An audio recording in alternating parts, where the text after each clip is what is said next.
Tariff tariff tariff tariff yes tariff. आज की date में न्यूज चैनल में सबसे ज्यादा जो वर्ड गूंज रहा है वो है टैरिफ, और खास तौर पे तब जब इंडिया पे इसका बहुत ज्यादा इम्पैक्ट पड़ रहा है और पड़ने वाला है। लेकिन उससे पहले समझें कि टैरिफ होता क्या है। सिंपल भाषा में बोलें तो एक देश जब दूसरे देश को कोई सामान भेजता है तो वो देश उस पर एक टैक्स लगाता है। जी हाँ, एक एंट्री टैक्स समझ लीजिए।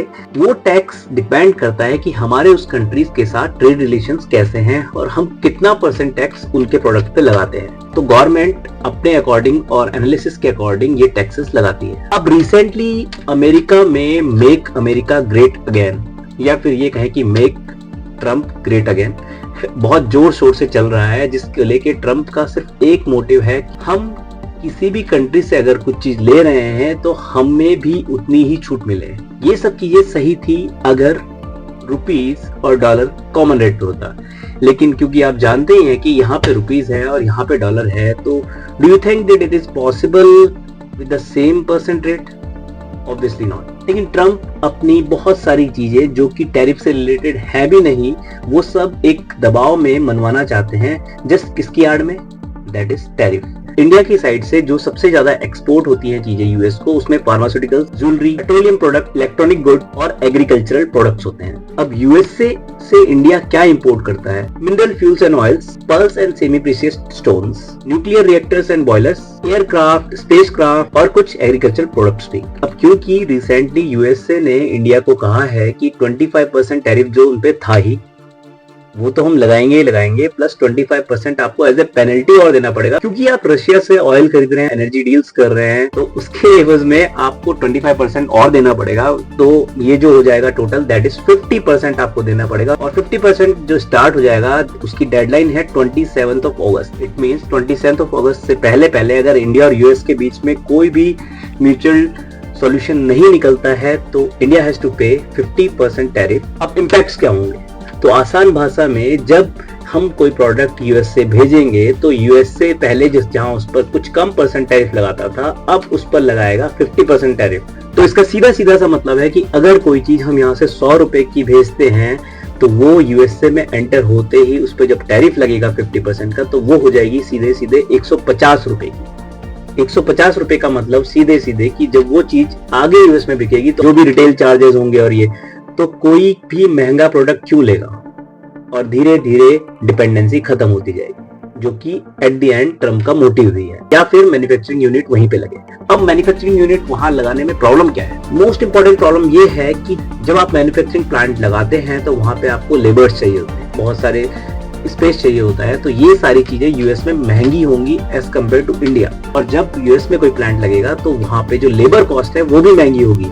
इसका मतलब अगर हम यहाँ के लेबर को पर मंथली सैलरी दे रहे हैं, मान लो 15,000, तो वहाँ अप्रोक्सीमेटेड अगर हमें 2 टाइम्स या 3 टाइम्स भी देनी पड़ती है, तो वो जो लेबर कॉस्ट ऐड होगी, तो जब प्रोडक्ट बनेगा तो वो भी एक हाई कॉस्ट प्रोडक्ट बनेगा। लेकिन ऐसा नहीं है कि वहाँ की कंपनियां इस पे ध्यान नहीं दे रही है। एप्पल ने इस पे ध्यान देना शुरू कर दिया है और ट्रम्प को कन्विंस कर दिया है कि एप्पल अपना मैन्युफैक्चरिंग प्लांट यूएस में भी लगाने वाला है, जिसके बाद वहां पे भी मैन्युफैक्चरिंग होगी और वहां से भी प्रोडक्ट्स निकलेंगे। अब इसमें एप्पल को कितना लॉस है, कितना बेनिफिट है, ये तो एप्पल के सीईओ ही बता पाएंगे। लेकिन मुझे ऐसा लगता है कि अभी जो 27 अगस्त से पहले का टाइम है, ये बहुत क्रूशियल है इंडिया के लिए भी और यूएस के लिए भी। ऐसा नहीं है कि यूएस इंडिया पर टैरिफ लगा के बहुत जल्दी एक ऑप्शन रेडी कर लेगा जहां से वो इंडिया जैसा इंपोर्ट और इंडिया जैसी क्वालिटी ले पाएगा। यूएस को भी प्रॉब्लम्स आएंगी, लेकिन ये देखना होगा कि कौन कितना रेडी है और कौन कितना प्रेशर झेल सकता है।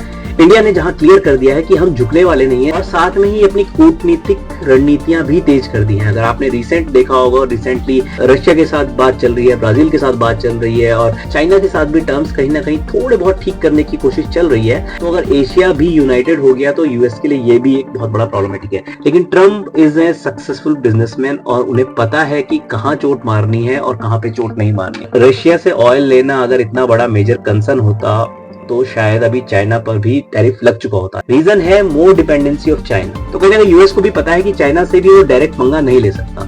तो बहुत सारी चीजें बैलेंस होके चल रही हैं। ग्लोबल पॉलिटिक्स इस टाइम बिल्कुल उछाल पे है। रिसेंटली पुतिन और ट्रम्प की जो मीट है वो कंफर्म हुई है, वो दोनों मिलने वाले हैं। यूक्रेन वॉर को लेके एक एंड हो सकता है, लेकिन वहीं पे जेलेंस्की ने क्लियर कर दिया है कि अगर रूस ने हमारी कोई जमीन हड़पी हुई है तो हम उसको हरगिज बर्दाश्त नहीं करेंगे और वो डील हमें मंजूर नहीं होगी।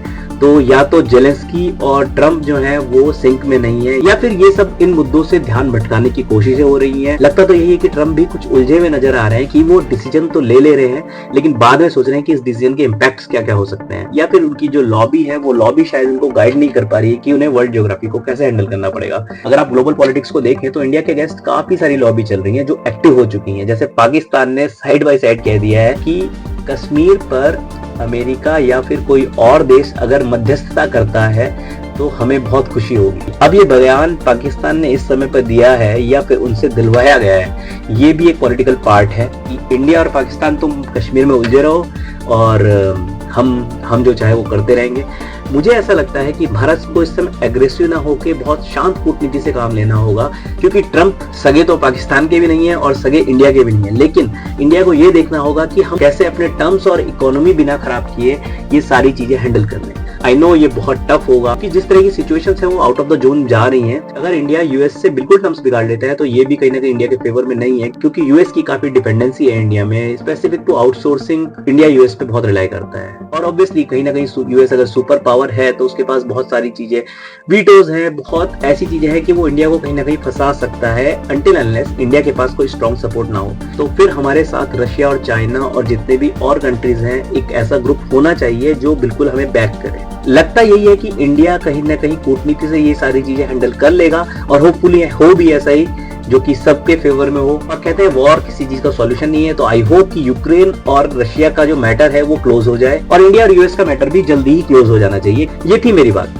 अब आपको क्या लगता है आप मुझे कमेंट बॉक्स में जरूर बताइएगा, और अगर वीडियोस को लेके कोई और फीडबैक हो तो वो भी मुझे आप जरूर बताइएगा। अगर आपको लगता है कि किसी और टॉपिक पे आपको वीडियोस चाहिए तो वो भी मुझे जरूर बताइएगा कमेंट बॉक्स में। मिलेंगे एक नई वीडियो में एक नई कहानी के साथ, तब तक के लिए आप देखते रहिए बी ए फैक्ट।